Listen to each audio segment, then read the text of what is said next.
How's it going, guys? My name is Jerry with Aesthetic Auto Detailing. We're over here in Covina, California. I service LA County, the OC, and Inland Empire. And this video's topic is how to schedule clients efficiently. Yeah, so when it comes to availability, obviously I need to make sure I use my calendar, which is something that I'm really bad at. It's something I'm working on because a good chunk of the beginning of my years, I would always use just all in here. Mental. And as time went on, I was getting more clients, and I've double booked a couple times.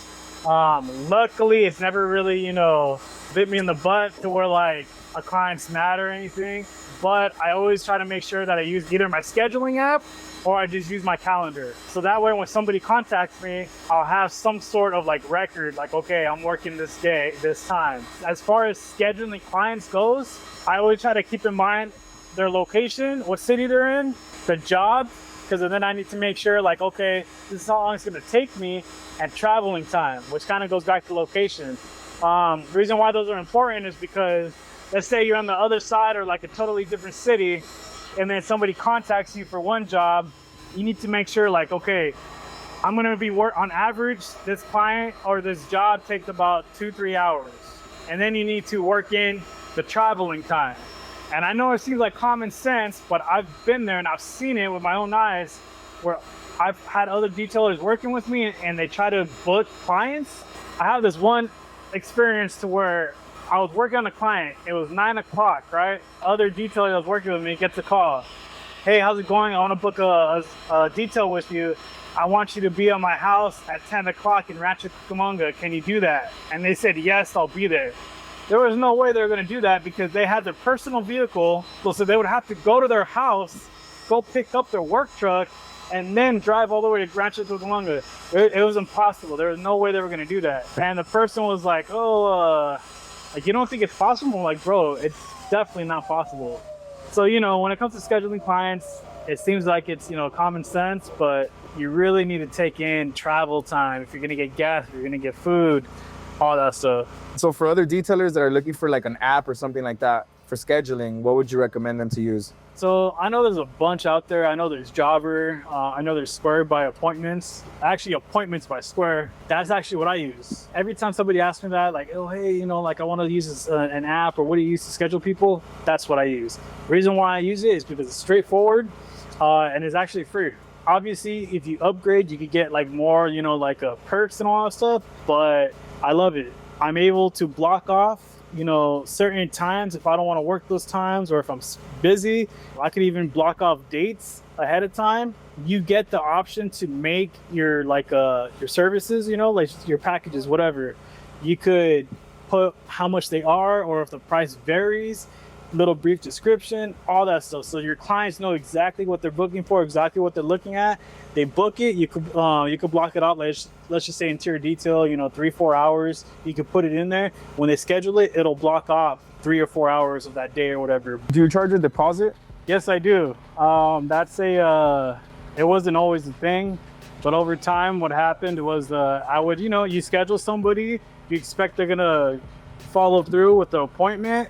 I pulled up a couple times to where I've blocked off a certain time, certain date for that person. They either cancel last minute or they don't wake up. It's happened a couple times to where they're like, oh, I'm so sorry. I was super tired. I couldn't find my phone, stuff like that. And it's upsetting. The reason why it's upsetting is because, you're running a business. You got other people that are contacting you, but you set that slot aside for that one person. And if they're just going to cancel you and just ultimately they kind of seem like they don't care, then it's when you realize okay, this is why people require a deposit. So now over time, like I tell you guys, it's a learning experience, trial and error. You start realizing all right, I need to start doing that. So now I either do that for people that book appointments way ahead of time, people that I don't know at all. I don't know how they are as a person. So depending on the job, I'll do anywhere from $25, $50, and $100. I do have some people that they get a little iffy about putting a deposit. Some of them kind of all right. But I always tell them look, I could provide you an invoice if you'd like. It's going to be very detailed, this and that. I send it over to them, And if I don't say it over the phone, which I try to always make sure I do, but if not, in the notes on the very bottom, it says deposit is non-refundable, and you know, the deposit goes towards the service. Gotcha. So I make sure to ask them, like, all right, make sure that you read everything through. That way they can't say like, oh, you didn't tell me, or oh, I didn't know. I always make sure that, you know, you got to cover every vantage point. So normally, do you book your clients by location? Do you try to route them out? Like, as far as scheduling, how do you schedule them? For the most part, I'll just ask them, like, try to get a feel for what they want. Because half the time, I have clients say, yeah, I want a full detail. And in the beginning of my detailing journey, I used to think like, okay, they want a full detail, you know, they want the works. But really, all they're looking for is like my maintenance package or something, bro. So when I first started out and they're like, oh yeah, I want a detail. Yeah, I want a full detail. I tell them, okay, $500. And they'd be like, what, $500? And then I had to explain like, oh, this is what you're looking for. You know, everybody's like definition of detail is different. And either they're okay with like getting schooled on it, or they're just like, nah, I'm okay, never mind. But I can't, you know, just like schedule people just like, oh no, you're not in Ontario, I'm not gonna book you because I'm being in Ontario that day, you know? Sometimes I just gotta do the drive.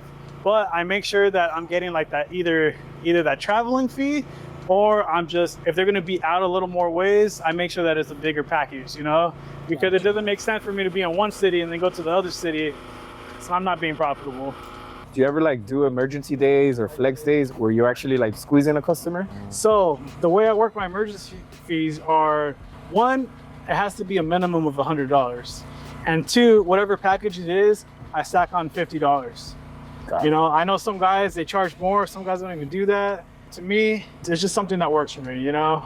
And clients, they usually always take it, you know? Especially if they need it, that bad, they'll do it. So I just feel like that's something, especially for newer detailers, it's not a bad idea to do, because since we're running a business, it doesn't really look the best when clients contact you and you're like, I can't, you know? They're just gonna go straight to the other guy. Right. But it is what it is, because it also shows that you're busy. All right, Jerry. So as far as scheduling with your helpers or with your employees, like how do you do it with your employees when you schedule? So it really just depends on like the jobs, how many jobs I have and what the jobs are. Like today we have two other guys, so it's a total of 3 of us. The reason why I have 3 people is because I had 3 maintenance washes this morning, 2 interior details with an exterior wash, and then 2 exterior washes, which is my maintenance client as well. So that's a total of 7 cars. Gotcha. So that's a lot of work. I was going to just try to do it with 2 people, but obviously I didn't want to either risk rushing to the work. I didn't want to risk, coming across a car and it's, in a bad condition and it takes more of my time. So I figured like, you know what, let's just have 3 people. Let's just knock it out. My clients are happy. All of us get paid, and successful day. All right, guys. So the purpose of this video was how to schedule clients efficiently. And don't forget that my main focus on the YouTube is to help newer detailers help grow their business. And if you guys like this content, don't forget to like, subscribe, and stay blessed.